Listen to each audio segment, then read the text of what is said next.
Este es nuestro estudio de escuela dominical. Alguien son, ¿verdad?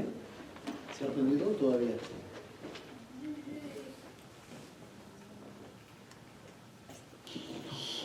Gracias.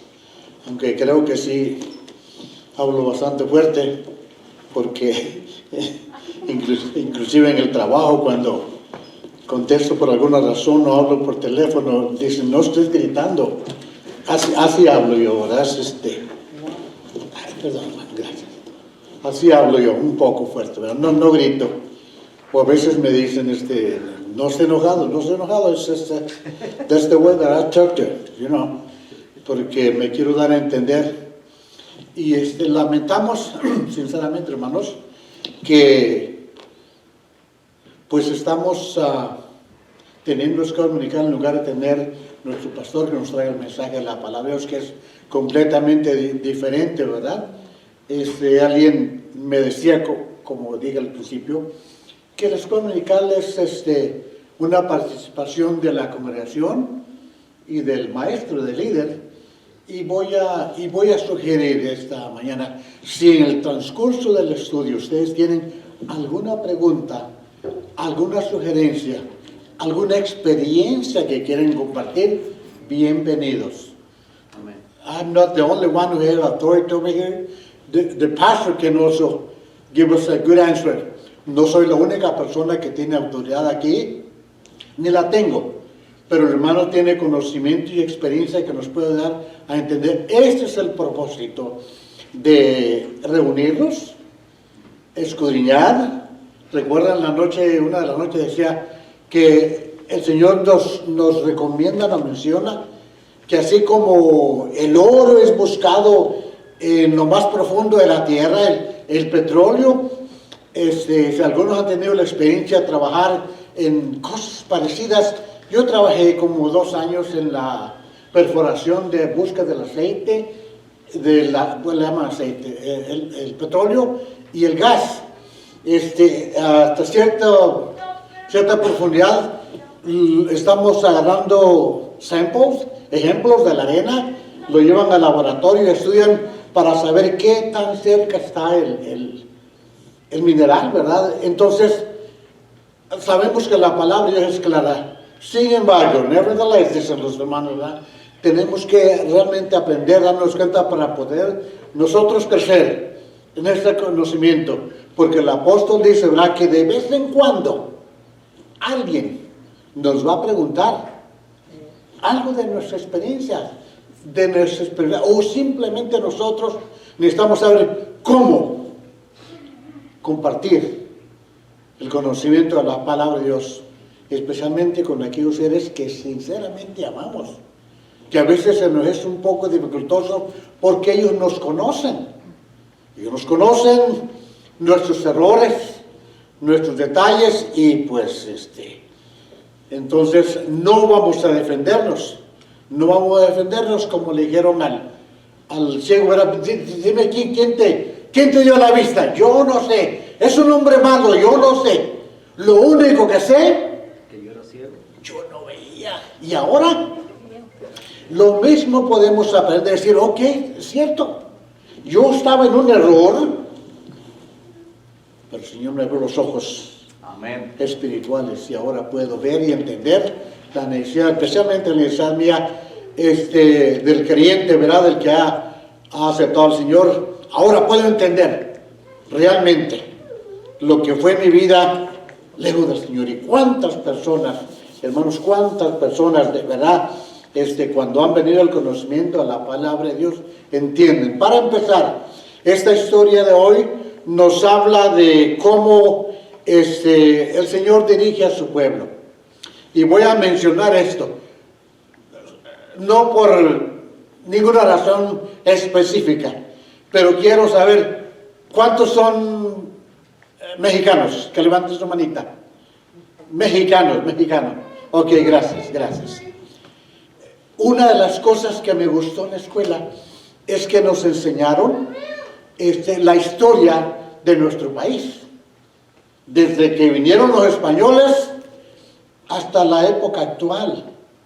una de las cosas que me hirieron mi orgullo, diríamos, mis sentimientos, y que a veces todavía se quiere salirse de mi manera de pensar, es el hecho de que los españoles, hermanos, abusaron de nuestros ancestros. Ahora ya ni se usan ni los animales, pero antes, ¿verdad?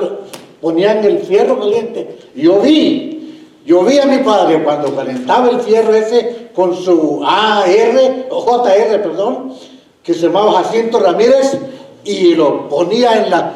¡Ay, olía aquello, ¿verdad? Es terrible. Así marcaron a nuestros ancestros. No con tinta como le hicieron los nazis, ¿verdad? Pero con el fierro caliente. Era un niño, pero me ofendí. ¿Por qué fueron capaces esa gente de hacer semejante cosa y tratar a un ser humano como un animal? Entonces la historia nos habla pues de lo que hicieron. Muchos de ellos, antes que saliera el sol, ya estaban trabajando y regresaban cuando ya se había ocultado otra vez. Oscuro, esclavos. Hasta un chiste está, ¿verdad? Que yo lo oí de niño cuando un pobre trabajador de los hacendados iba y pedía 100 pesos al patrón. Le decía, 100 pesos que te doy, fíjese, 100 pesos que me debes y 100 pesos que te apunto, ¿cuántos son? El pobre decía, pues está bien, patrón, está bien. El interés fue, y a veces en algunos casos sigue siendo un abuso de las personas con su prójimo, cuando el Señor nos da leyes, ¿verdad? Que debemos, el que puede, aún perdonar hasta cierta época las deudas. Gracias a Dios. El otro día mencionábamos que aquí existe esa ley del famoso chapter 11, chapter 7, chapter 13. Si saben ustedes eso, ¿verdad? Las bancarrotas famosas, ¿verdad? Que por alguna razón realmente nos estamos hundiendo, y si no hay otra salida, pues aunque perdamos nuestros créditos y en algunos casos algunas de nuestras propiedades, y mencionaba lo del mexicano porque la escuela, el seminario donde yo fui 3 años, estaba, ya hace años que se movió por la Ciudad de México, pero estaba en la ciudad de Torreón. Cerca, como es la ciudad grande, cerca de las ciudades hay poblaciones pequeñas, medianas y de todos tamaños. De Torreón para un ejido que se llama La Concha, son como aproximadamente 15 millas. En medio del tramo, del trayecto, está una estatua, la cabeza como de un águila apuntando. Y la primera vez que pasé ahí me impresionó, y le pregunto al hermano que me llevaba, porque íbamos a dar estudios bíblicos ahí, ¿qué significaba aquello? Y me dijo, aquí es donde pasó Miguel Hidalgo contra el ejército. Ahí, esa ruta, y fueron hasta un lugar allá. Con eso trato de enseñar, hermanos, que hay cosas, historias que nos recuerdan detalles, y nuestra mente vuela mucho más allá, ¿verdad? Para imaginarnos cosas. Ok, vamos al estudio de la palabra de Dios que está en Josué capítulo 3. Josué capítulo 3 del versículo 14 al capítulo 4, verso 7. Y voy a leerlo. Ustedes escuchen con atención. Josué, en el Antiguo Testamento, después del decálogo de los 5 primeros libros, Josué capítulo 3, verso 14 hasta el verso 7 del capítulo 4. Dice, Josué 3:14 empieza diciendo, y aconteció cuando partió el pueblo de sus tiendas para pasar el Jordán con los sacerdotes delante del pueblo llevando el arca del pacto. Cuando los que llevaban el arca entraron en el Jordán, y los pies de los sacerdotes que llevaban el arca fueron mojados a la orilla del agua, porque el Jordán suele desbordarse por todas sus orillas todo el tiempo de la siega. Las aguas que venían de arriba se detuvieron como en un montón bien lejos de la ciudad de Adán, que está al lado de Zaretán, y las que descendían al mar de Arabá, el mar salado, se acabaron y fueron divididas, y el pueblo pasó en dirección de Jericó. Mas los sacerdotes que llevaban el arca del pacto de Jehová estuvieron en seco, firmes en medio del Jordán, hasta que todo el pueblo hubo acabado de pasar el Jordán, y todo Israel pasó en seco.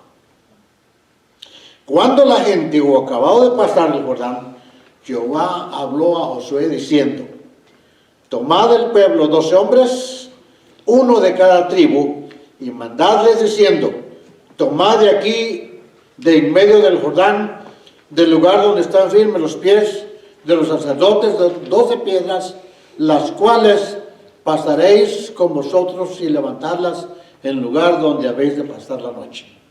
Entonces Josué llamó a los 12 hombres, a los cuales él había designado de entre los hijos de Israel, uno de cada tribu, y les dijo: Josué, pasad delante del arca de Jehová vuestro Dios a la mitad del Jordán, y cada uno de vosotros tome una piedra sobre su hombro, conforme el número de las tribus de los hijos de Israel, para que esto sea señal entre vosotros. Y cuando vuestros hijos preguntaren a sus padres mañana, diciendo: ¿qué significan estas piedras?, les responderéis que las aguas del Jordán fueron divididas delante del arca del pacto de Jehová. Cuando ella pasó el Jordán, las aguas del Jordán se dividieron, y esas piedras servirán de monumento conmemorativo a los hijos de Israel para siempre. Padre bendito, gracias por esta oportunidad que nos permites vivir, meditar, leer tu palabra. Te ruego, Señor, que cada uno de los presentes pueda en su corazón abrirlo para recordar cosas bonitas de su propia experiencia, Señor, porque tú nos has ayudado a vivir cosas tan maravillosas en nuestra vida, y mayormente los que tenemos años en este mundo podemos recordar, y de manera especial, aquellas cosas bonitas donde hemos sentido tu presencia y tu mano. Y si no tenemos esa experiencia, Señor, busquémosla, porque tú estás con nosotros, está a nuestro lado, hoy y siempre. En Cristo lo rogamos. Amén. Amén. Dios dirige a su pueblo a la tierra prometida. Bien sabemos, hermanos, que el pueblo de Israel duró muchos años vagando en el desierto, y realmente en el mismo lugar, ¿verdad? Por rebeldía de algunos. Pero llegado el momento, cuando el Señor les dijo a Moisés, ¿verdad?, ahora sí van a pasar, tú no entrarás. Y designó un nuevo caudillo, un nuevo hombre que iba a dirigir al pueblo, ¿verdad? Un hombre nuevo. Nuestro comentario dice: es el primer de una unidad de estudios la conducción divina del pueblo hebreo en la etapa de la conquista de la tierra prometida. Basaremos el estudio en esos pasajes y miraremos las maravillas que Dios hizo con su pueblo. Y quizás venga a nuestra mente cosas también que nosotros hemos experimentado a través de nuestra propia vida personal. Entonces, el versículo 13 y 14, en el que estamos basando esta primera parte, que se llama Dios abrió un camino a través del Jordán. Dios abrió un camino a través del Jordán. El verso 14 del capítulo 3 nos dice que cuando el pueblo partió de sus tiendas, cuando hablamos de tiendas, ¿verdad?, ahora son muy comunes. Precisamente ahora que veníamos, yo vi, no sé si mi esposa y la hermana ahora se fijaron, que cerca de la orilla del puente estaba un hombre con una tiendita de campaña. ¿verdad? De los hombres, gentes, pero tenía su tiendita de campaña. En tiempos bíblicos, aquellas gentes acostumbraban a vivir de esa manera también porque eran nómadas. Y los indígenas, los naturales, más bien naturales, americanos, hacían lo mismo. ¿Quién sabe cómo se llama la tienda de campaña donde vivían los indígenas, los indios? Tipis, ¿verdad? Tipis. Ellos usaban estos palos, ¿verdad? Que ponían y luego ya lo cubrían con pieles de animales para cubrirse. Los judíos hacían exactamente lo mismo. Cosían las pieles de los animales, me imagino que en su mayoría era piel de venado, y así vivían. Pero todo, dice aquí la escritura, que lo desarmaron y quizás como es costumbre cuando, pues yo me acuerdo cuando mi padrecito nos llevaba allá, él era un hombre bien abusado, diríamos, porque él conseguía contratos de desmonte cuando había que cortar los árboles para los potreros. Íbamos también le decían destronconar, cuando había que sacar las raíces de los árboles para hacer cultivo y ya después pasar los arados. Acostumbraba, allá había lona, yo conocí las lonas, ¿verdad? Las lonas, y hacía un techito así, ¿verdad? Sencillo, pero cuando ya había que regresar, que nos daba mucha alegría, porque nos estábamos allá un mes, 2 meses en la montaña, solamente uno de los trabajadores de mis hermanos bajaba por comida. Y recuerdo, qué bonito, ¿verdad? Porque cuando ya llegaba, mi madrecita también hacía unas tortillas así, la masa lo mezclaba con frijol, con manteca de puerco. Oye, aquella cosa era pero tremenda. Pero mientras allá en el campo, pues no había nada fresco, nada calientito. Recuerdo cómo mi padre hacía el café, nada parecido a lo que mi mamá hacía en la casa, pero así vivíamos. Es bonito lo que digo, recordar aquellas cosas. Los judíos recogieron sus tiendas delante del pueblo y recuerden ustedes, y me estaba acordando cuando estaba leyendo Hechos también, mi hermano me dijo, cuando yo vivía en la frontera, porque vivía en la ciudad de Ojinaga, Chihuahua, como a 6 horas, creo está de la ciudad de Chihuahua, Ojinaga. Y me decía un hermano, no te atrevas a cruzar el río Bravo. Y lo crucé muchas veces porque ahí realmente ya no estaba tan profundo, a la cintura lo máximo, solamente había ocasiones en que traía demasiada agua. Pero el dijo, no te atrevas a cruzarlo, porque es cierto, más abajo con hay otros arroyos que se juntan al río Bravo, la afluencia, la cantidad de agua es muy normal. Y dice, porque me dice mi hermano, yo vi a un hombre queriendo cruzar el río, y cuando ya no pudo, que se estaba ahogando, solamente sacaba su mano y decía, como a Dios, no te atrevas. No te atrevas. Los judíos tenían 2 cosas para conquistar la tierra prometida, la ciudad de Jericó. Uno era el río. Y se fijan ustedes en su cuadernito, en su librito de alumno, dice, Dios no le dijo, construye un puente, construye balsas, construye barcos. Simplemente les ordenó que cruzaran el Jordán. Que cruzaran el Jordán. Y dice, por lo que dice la palabra de Dios, que en ese tiempo se desbordaba porque la nieve se derretía. Y yo recuerdo cuando estuve viviendo en Nuevo México también, en tiempo de verano, el arroyo corre bastante, pero conforme va acercándose el invierno, el arroyo se va haciendo más pequeño, casi en todas partes del mundo, ¿verdad? En algunos lugares por causa de la lluvia. El lugar donde yo nací, el arroyo es no más ancho que de aquí a la pared. Pero en el tiempo de las lluvias, no, aquellos hay que saber nadar, porque si no, tampoco, ¿verdad? Y ciertamente que muchas personas por atrevimiento perdieron la vida por quererse saber muy buenos nadadores. Así era el río del Jordán.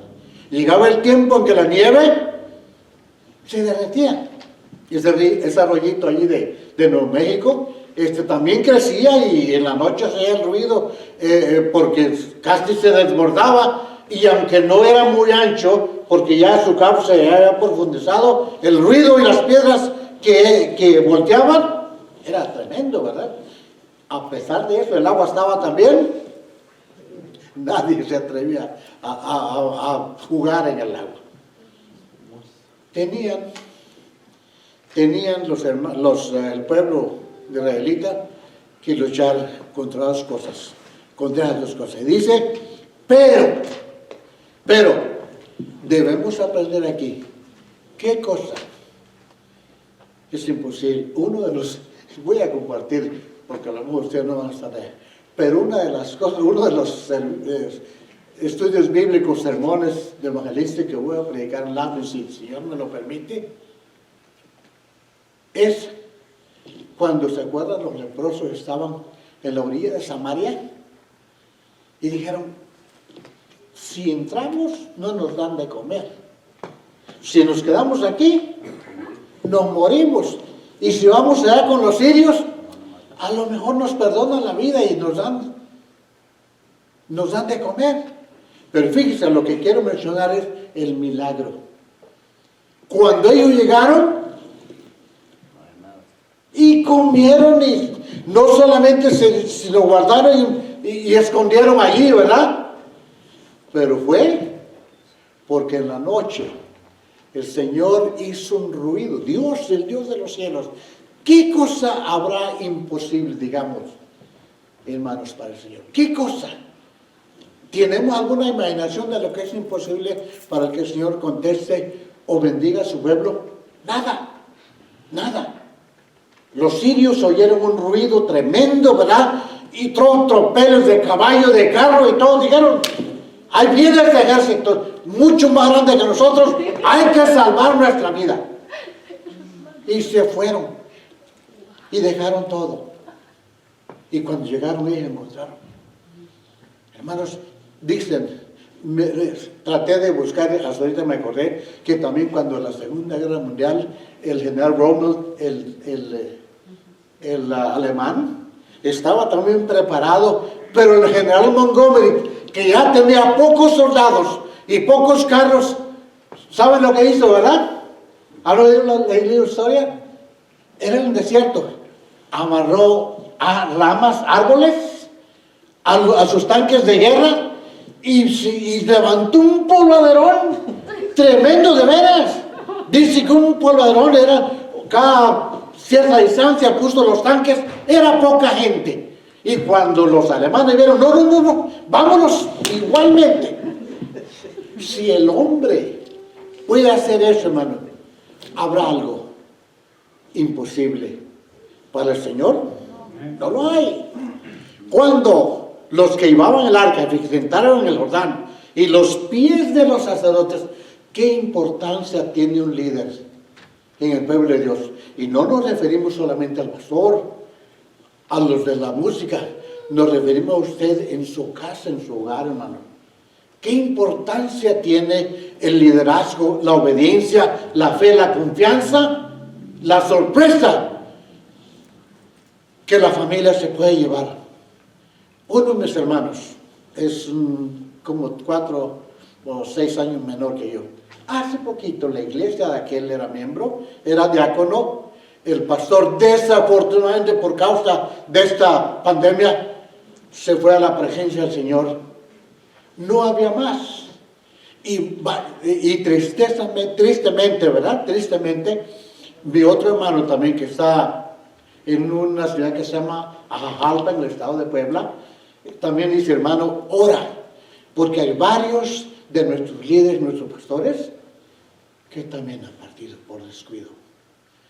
Dice, y mi sobrina, que es su única hija que tiene, y su pequeño hijo, se preocupa bastante por él porque dice, no puedo negarme, no puedo cerrar mi puerta ni mi corazón, ni mis sentimientos cuando uno de los hermanos me pide un favor, especialmente cuando hay que llevarlo al médico. Muchos pastores. Entonces, por causa de la necesidad, a mi hermano le pidieron que fuera el pastor.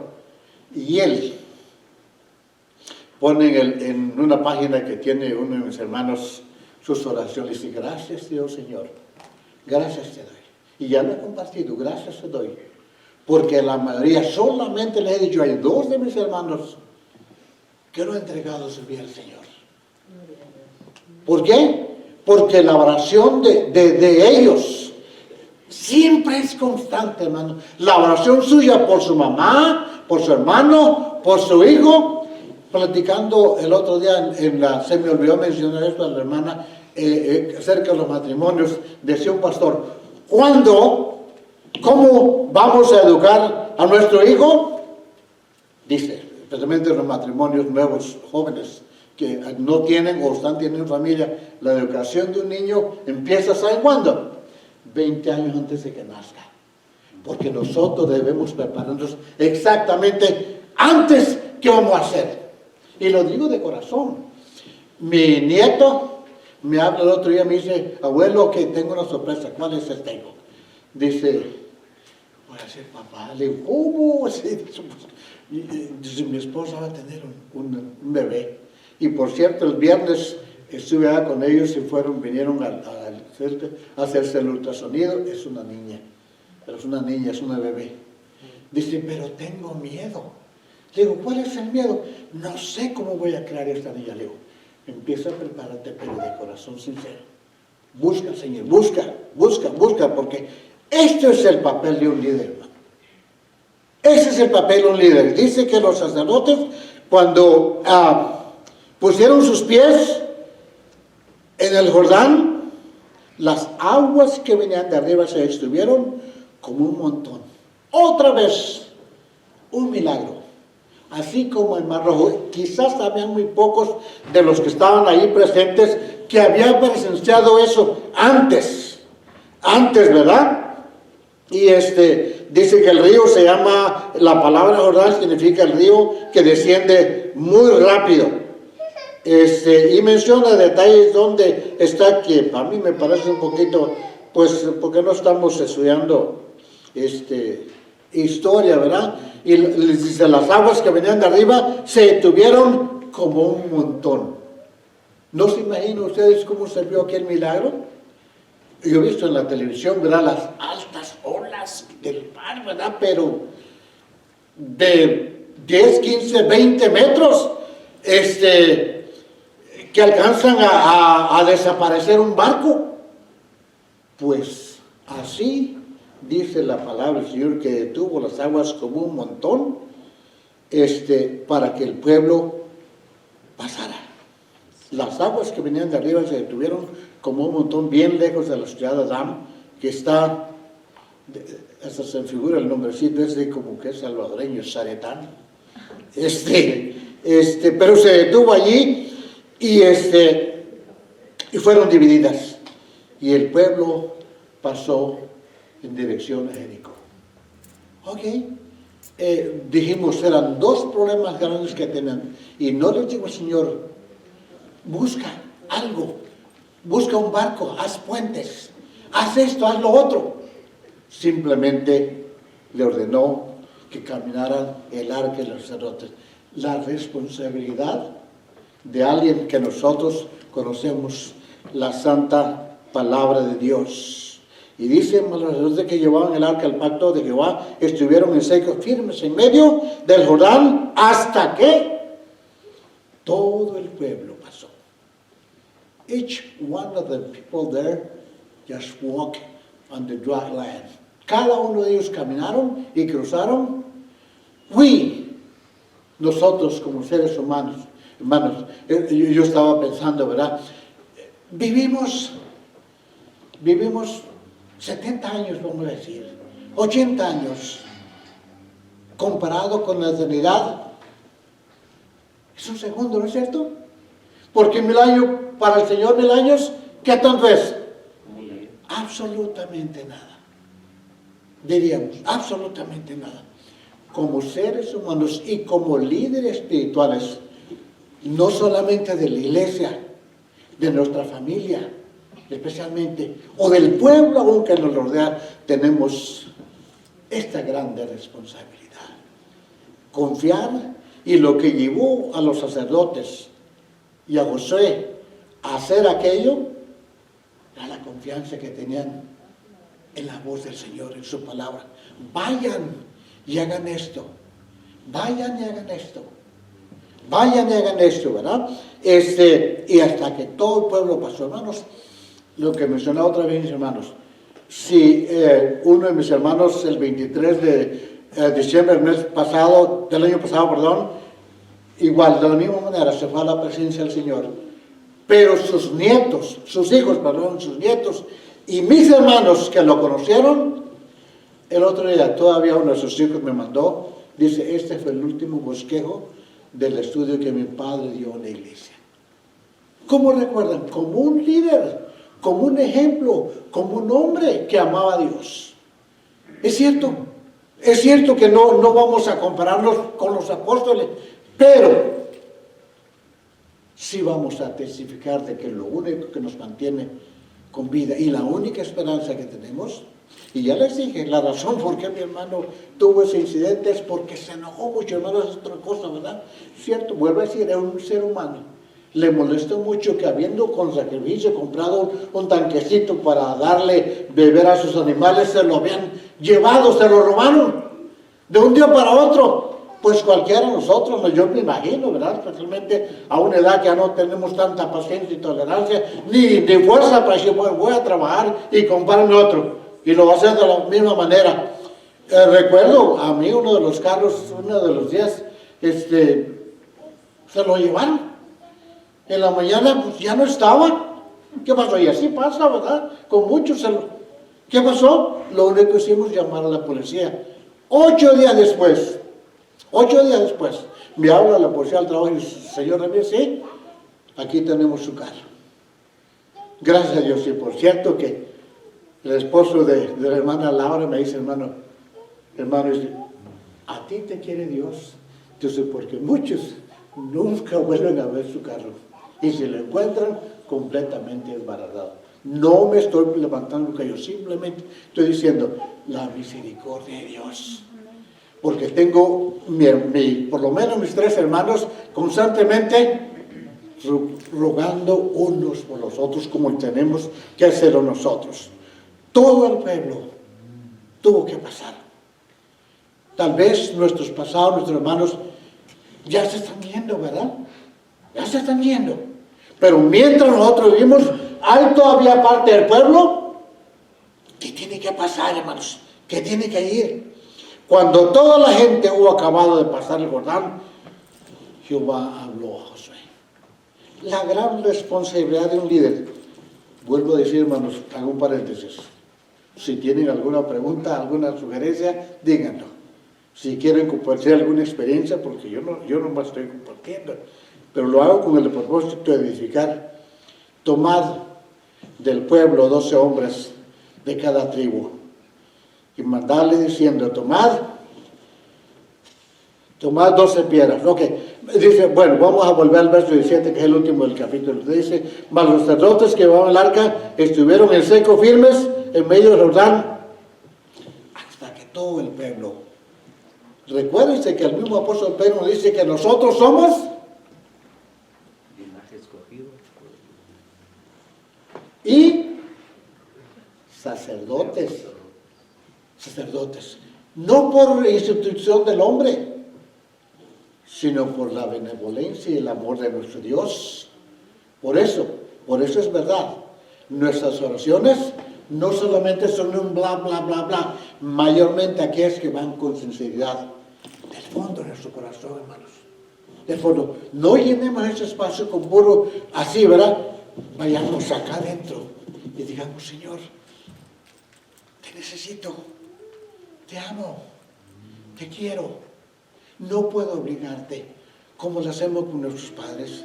No puedo obligarte, Dios Santo, pero en tu bondad infinita quiero encontrar un lugar.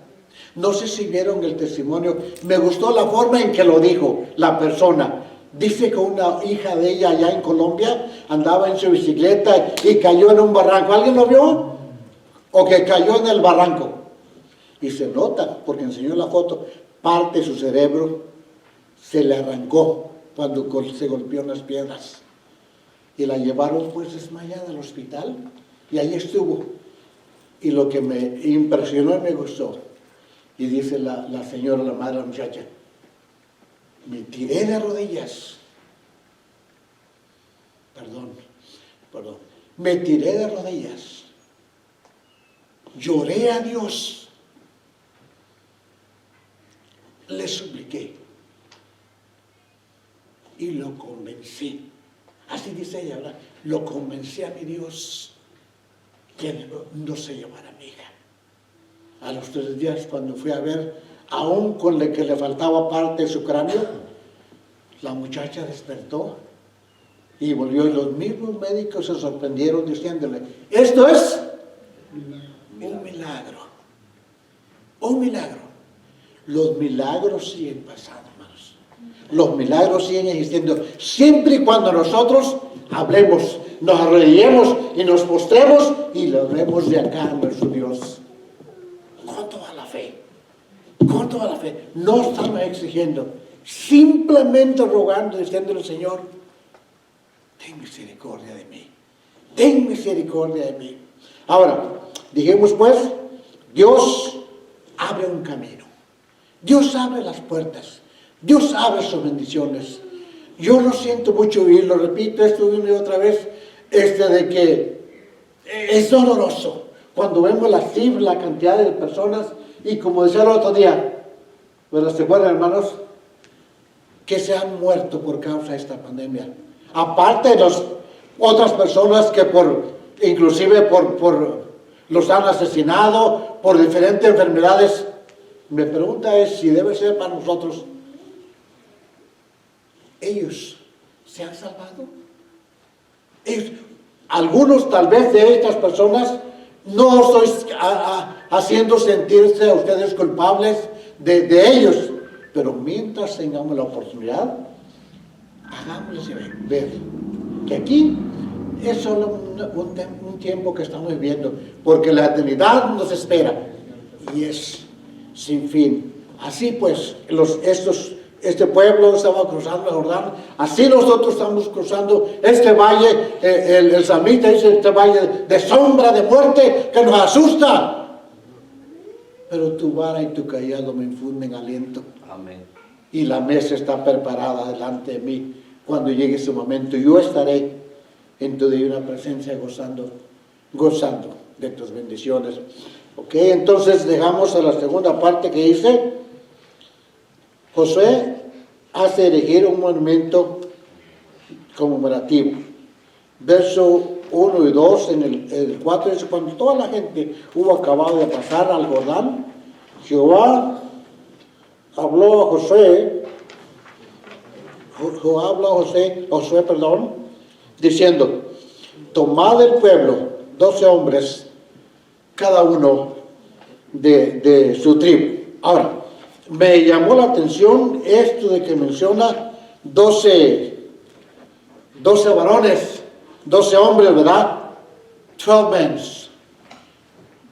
Recuerden ustedes, solamente para pensar, para aplicarlo, el Señor, nuestro Dios, es un Dios de orden.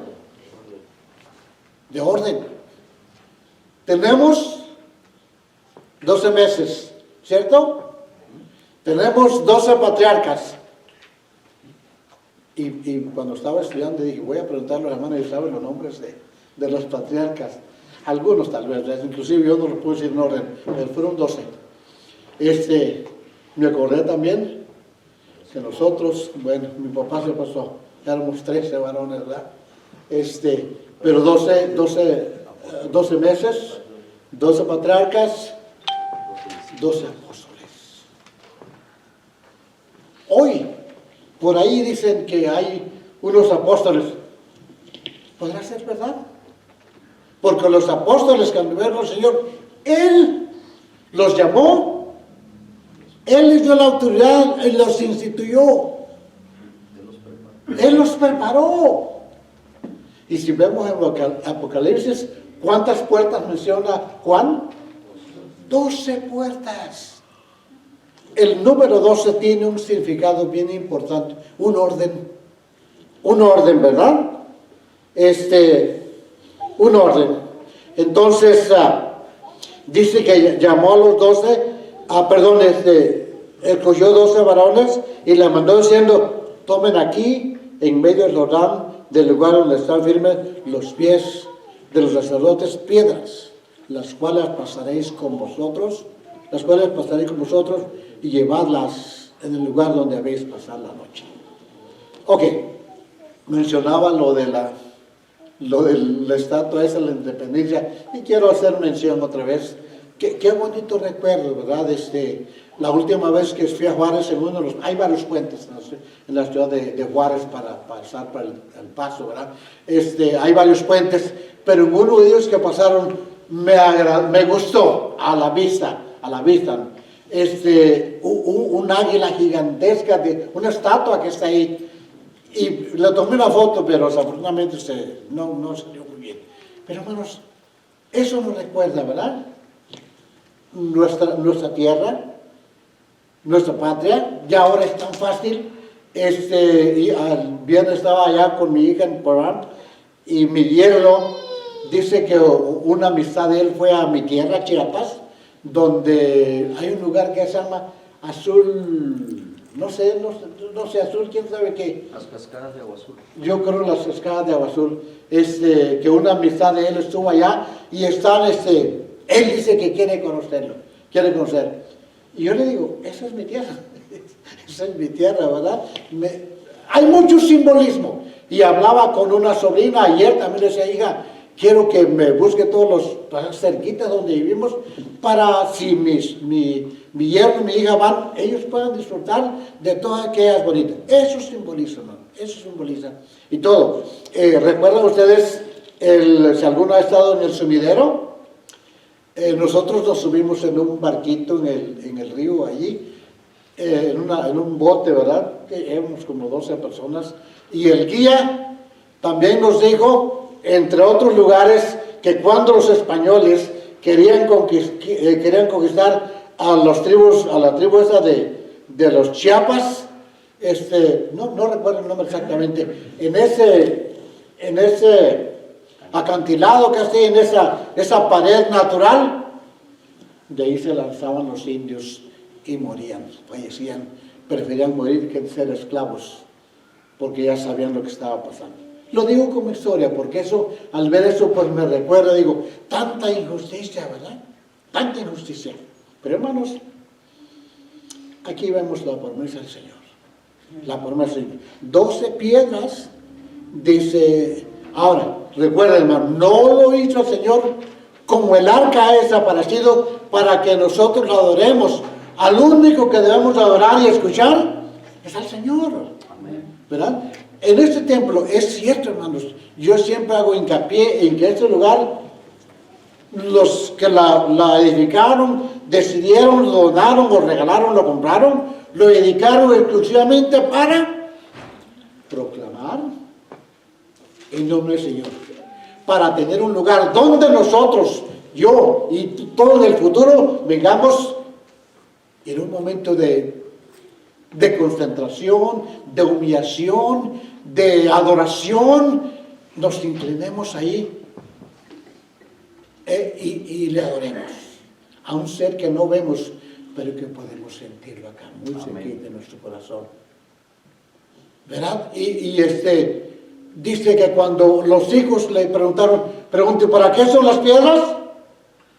Es solamente una conmemoración. Igual lo que estoy mencionando, el águila, la estatua de Hidalgo, y en muchas partes del mundo, ¿verdad? En cualquier ciudad, cuando vayamos, como dice el librito, hay edificios, hay museos, hay muchas cosas que conmemoran, pero no son símbolos de nuestra oración. El único que nosotros vamos a adorar es a nuestro Dios, a nuestro Señor. Y dice, tomen las piedras, las cuales pasaré con vosotros y levantarlas del lugar donde habéis de pasar. Entonces Josué llamó a los 12 hombres a los cuales él ya había designado de entre los hijos de Israel, uno de cada tribu, y les dijo, Josué, pasad delante del arca de vuestro Dios al meditar el Jordán, y cada uno de vosotros tome una piedra sobre su hombro, conforme al número de las tribus de los hijos de Israel, para que esto sea señal entre vosotros. Y esto es lo importante, hermano. Y cuando vuestros hijos pregunten a los padres diciendo, ¿qué significan esas piedras? Aquí voy a terminar. Y aquí nos sugiere el hermano una cosa. Dice, así como el Señor en la cruz dijo, consumado es, la meta de su ministerio, de su sacrificio, había llegado al éxito, ¿verdad? Consumado es. Cuando Él entregó su espíritu, el templo se abrió, y todos, no necesitamos sacrificio de un borrego, un carnero, porque Él había abierto las puertas para que nosotros pudiéramos también hablar. Y lo digo sin presunción, hermanos, alguna vez, y lo dije el otro día, si no me equivoco, alguna vez hemos sentido esa presencia divina que nos anima. Yo creo que sí, ¿verdad? ¿Por qué Él abrió las puertas? Cuando tus hijos te pregunten, los logros espirituales, los logros espirituales se han logrado. Dice, en nuestra vida personal, en la familia. Sus hijos preguntan, ¿conocen la historia de su conversión? Ayer me escribió un compañero de trabajo que hace más de un año que se retiró y me dice, hermano, quiero que vengas, tú y tu esposa me visiten. Y ya le pedí su dirección y vamos a ir primeramente yo la semana que viene. Pero ¿saben qué se me ocurrió? Y le voy a pedir que oren. Él aparentemente ya entregó su vida al Señor, aparentemente, pero yo le voy a recordar dando mi testimonio, diciendo quién era yo, quién fui, cuál era mi sentimiento, porque sinceramente, hermanos, tenía una edad tan corta, a los 14, 15 años, créanme que es un momento bien difícil cuando nosotros no tenemos esperanza, y yo deseé no haber nacido. De verdad, lo único que Dios usó en la escuela cuando yo tenía 12 años, que un maestro, recuerdo que él nos habló, digo, niños, íbamos a terminar graduando de la primaria, del 6º grado, digo, niños, y nos habló, digo, de aquí en adelante, si no tienen oportunidad de estudiar, no tengan temor, vivan su vida, pero entre otras cosas, el mundo no se ha terminado. ¿Saben qué? Hay una gran esperanza. Y ninguno de ustedes nos miró a los ojos. Ninguno de ustedes vaya a pensar en quitarse la vida. Porque el que lo hace,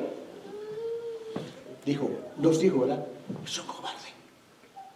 Es un cobarde. Eso me quedó.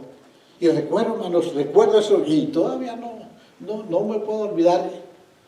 Hizo bien. Porque cuando llegué a los pies del Señor dije, sí, vale la pena vivir, hermanos. Vale la pena, especialmente servir a nuestro Dios. Aún con que no tengamos nada. Porque al fin del cuento, cuando nosotros nos vayamos a este mundo, ¿qué vamos a llevarnos? Absolutamente nada, hermanos. Absolutamente nada. Por eso lo importante es, si tu hijo, tu hija, tu vecino te preguntan, ¿por qué servimos a nuestro Dios?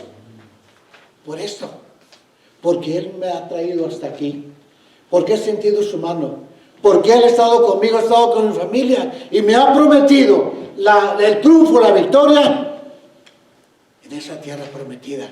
Y solamente estoy cruzando el río Jordán, solamente estoy viendo las paredes que Él va a derribar para enseñarme que Él vive, que existe y que su promesa es mucho más allá que esta vida. Padre, bendice a los hermanos, a tus hijos. Ayúdanos, Señor. Confesamos nuestros pecados ocultos en tu presencia. Ayúdanos si hay dudas, Señor. A los que nos ven por el internet, el YouTube, bendícelos, Padre Santo. Que ellos puedan con nosotros gozarse sabiendo que tú nos vas a llevar de victoria en victoria. Ayúdanos a cruzar este río, Señor, porque tenemos nuestros líderes, tus hijos, que están ahí sosteniendo el arca y tú estás en nuestro corazón. Bendice, Señor, tu iglesia, bendícelos, ayúdanos, ten misericordia de nosotros, Padre. En nombre de Cristo lo rogamos. Amén. Amén.